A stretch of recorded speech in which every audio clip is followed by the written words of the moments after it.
ప్రపంచ చరిత్రలో అమెరికాని ఎదిరించేవాళ్ళు లేరా? బోలెడు అంతమంది ఉన్నారు. యూఎస్ఎస్ఆర్ ఎదిరించలేదా? లేకపోతే క్యూబా ఎదిరించలేదా? వియత్నాం ఎదిరించలేదా? చైనా ఎదిరించలేదా? అనేక దేశాలు ఎదిరించినాయి. ఎదిరించడం కాదు.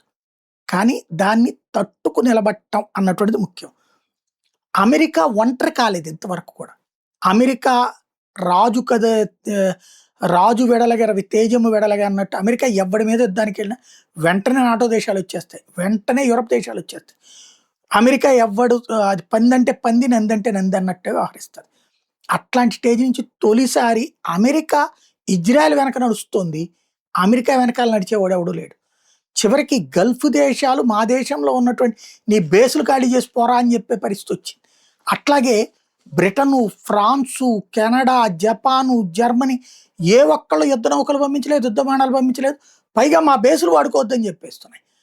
ఇప్పుడు ఇంకో పక్కన కొత్తగా జరుగుతున్నటువంటి పరిణామం ఏంటి? నిన్న స్పెయిన్ వాళ్ళు మా ఎయిర్ బేస్ వాడుకోవడానికి వీల్లేదు, మా నేవీ బేస్ వాడుకోవడానికి వీల్లేదంటూ అమెరికా వాడు కాసేపు మధ్యలో సేవ తీరి వెళ్తామన్నా ఒప్పుకోలేదు.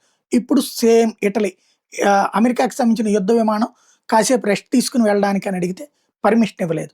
వరుసగా అమెరికాకి ఇది పెద్ద ఎదురు దెబ్బలు.